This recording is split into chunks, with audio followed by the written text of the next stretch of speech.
I had exactly $14,208 left in my recovery account when my half-brother sold my late mother's house for $612,000, moved the money through a shell LLC, and told the title company I had signed away my share while I was still recovering from spinal surgery. The only thing I had was a padded envelope with no return address, left outside my apartment door in Portland at 6:40 on a rainy Tuesday morning.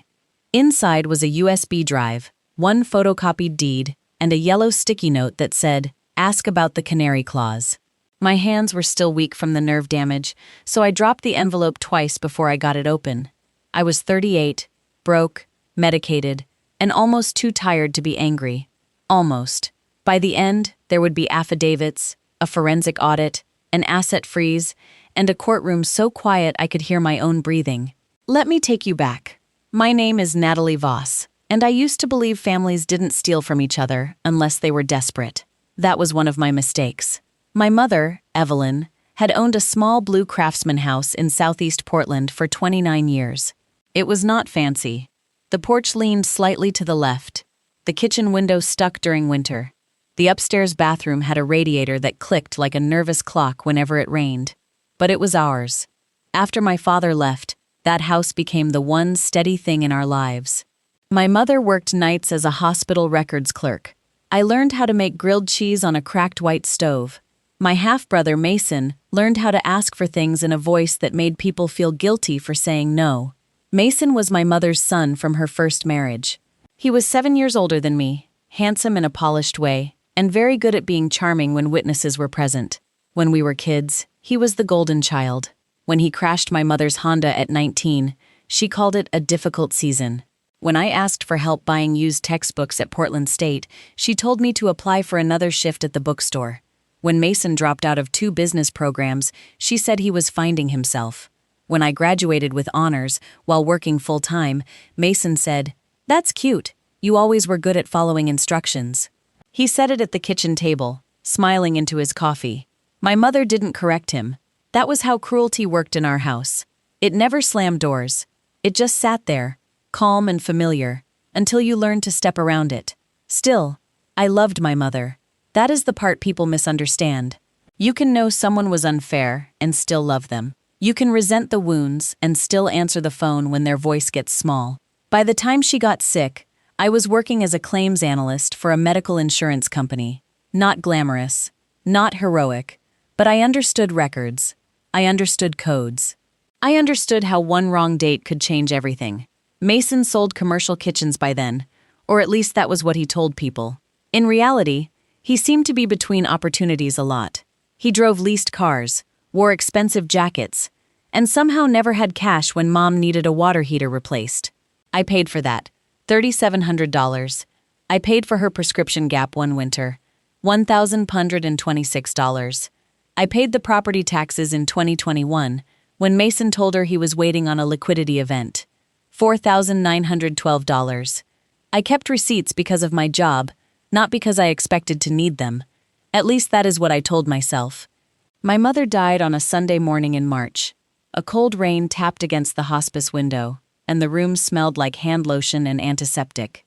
Mason arrived 20 minutes after she passed, wearing a navy coat and carrying a coffee from a place that charged $7 for regret. He hugged me with one arm. Then he asked, "Did she say anything about the house?" I remember looking at him and thinking he had misplaced his grief somewhere between the parking garage and the elevator. The will was supposed to be simple. My mother had told me for years that the house would be split evenly. Mason and I would each receive 50%. There was also supposed to be a clause protecting her elderly sister, Aunt June, who lived in the garden unit behind the house. Aunt June was 76, legally blind in one eye, and had been paying my mother below market rent for 12 years. "She stays as long as she needs," Mom had said. "Promise me." I promised. 6 weeks after the funeral, I had spinal surgery. A disc issue had been crushing nerves down my left leg for months. I delayed it during hospice because there was no one else to take Mom to appointments. By April, I could barely stand long enough to wash a plate. The surgery worked, but recovery was slow. I spent most of May in my apartment, with ice packs, orange prescription bottles, and a walker I hated so much I named it Brenda. That was when Mason started moving quickly. He called me on May 18th at 8:12 p.m. "Natalie, there's a deadline on the estate paperwork," he said. "If you miss this, you lose everything." I was lying on my couch, one leg elevated, a heating pad under my back. "What paperwork?" "Probate forms, title forms, the usual legal maze. I'm trying to help you." His voice was smooth, too smooth. "I need to read them first," he sighed. "You always make things difficult." That sentence took me straight back to childhood. At 9, when I cried because Mason locked me in the garage for 40 minutes, I was dramatic. At 16, when he borrowed my saved babysitting money and never paid it back, I was petty. At 38, recovering from surgery, I was difficult. "What exactly do you need?" I asked. "A signature, just authorizing me to handle communications. Send it to my attorney." "You have an attorney now?" "I have a friend who knows estate law." That was not exactly true. I had an old college roommate named Priya Shah who worked in family law, not estates. But Mason didn't need to know that. His tone cooled. "Fine, but don't blame me if this becomes expensive." I put the phone face down. Then I waited. Nothing arrived. No paperwork. No attorney letter. No probate notice. For 3 weeks, Mason went quiet. I thought maybe he had backed off. I thought grief and bureaucracy had slowed him down. Then the envelope appeared outside my door. No return address. No postage. Someone had placed it by hand. The USB drive was black, scratched, and labeled with a strip of masking tape. The photocopied deed showed my mother's house transferring to an LLC called Juniper Street Holdings. Sale price? $612,000. Grantor signatures: Evelyn Voss Estate, Mason Harlan, and Natalie Voss. My signature sat there in blue ink, except I had never signed it. My stomach went cold before my mind caught up. I opened the USB drive on an old laptop that wasn't connected to anything important. There were 4 folders: deed, emails, closing, audio. The first folder contained the sale documents. The second held email chains between Mason, a real estate broker, and an escrow officer named Denise. The third had closing statements showing funds wired to Juniper Street Holdings, then split into 2 transfers: $410,000 to an account ending in 8821, $189,500 to a private debt settlement company in Vancouver, Washington. The fourth folder held 1 audio file. I clicked play. Mason's voice filled my living room.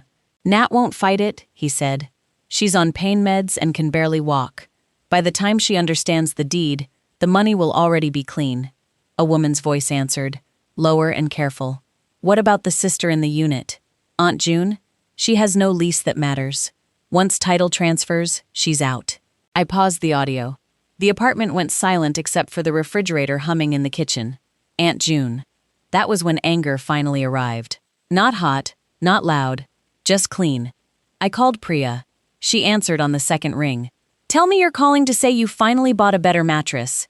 "I need you to listen carefully," I said.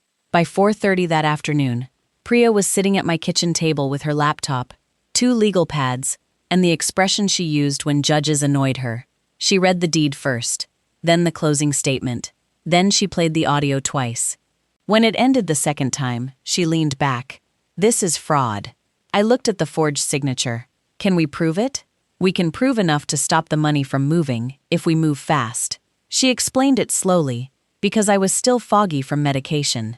A forged deed meant the transfer could be challenged. The LLC shell mattered because it showed intent to conceal proceeds. The escrow dispute mattered because the title company might freeze cooperation once notified. Metadata could show when documents were created, and by whom. A forensic document examiner could compare signatures.